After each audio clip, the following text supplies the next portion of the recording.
I was not able to find a video online about how to replace the AC condenser, which is actually this one over here. I'm going to kind of explain to you guys what you need to do and what tools you need in order to do the job, in case you're unfamiliar with how to do it. So this right here is my old radiator. I'm replacing both of them, which I recommend doing if you are doing the job, just because, you know, preventive maintenance is not a bad idea. The AC condenser, I'll show you, has, you're looking at the bottom of the condenser, and you notice right there you have those, I guess you could call them stands, or what you might want to call them, but on your radiator they sit in those little holes on the bottom, and then on top the radiator, or the condenser, screws into these little caps. You'll have to take them off, and there's two 10 millimeter bolts they have to unbolt, and that will take your condenser off, and you just pull up on it. So after that, I still have my old condenser in the car, and essentially what you do is you just take what's called a fuel line / AC removal or disconnect kit. Essentially it just looks like this, with a little lip on the end of the tool, as you can see there. And the way this works is when you get, see if I can, there we go. You get down here, this will fit essentially at the bottom like that. In this case it's going to be green. It might be for you as well. It'll push in, kind of. There's a little slot back here where this kind of fits into.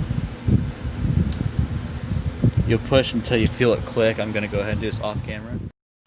Okay, so 3 hours later, and I finally got them off. Not very pleasantly though.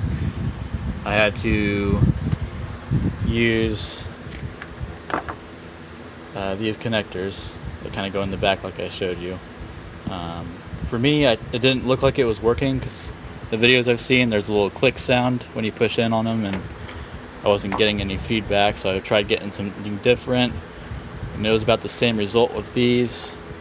So what I did was I just went ahead and just tried again, just stuck them behind in there, and then I just took a pliers, which you really probably shouldn't do, but I was just frustrated at this point, so took some pliers, grabbed onto this, and I just pulled on it until this slipped out of there. And so that's what that looks like. And after that, the condenser should just come out. So just a little quick video on how to get the condenser out.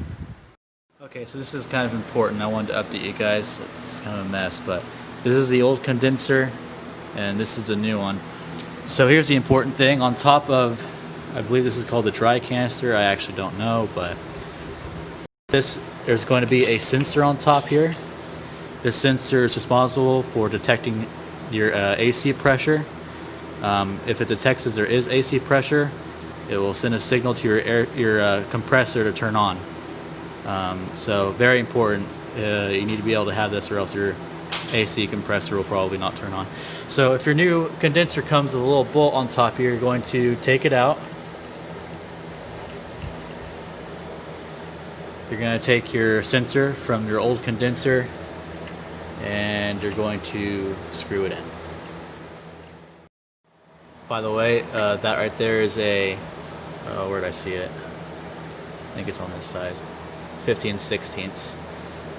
Also, something to keep in mind, make sure you're holding this while you're twisting these, because the whole canister will twist, and if you break the lines, that's pretty sad. So.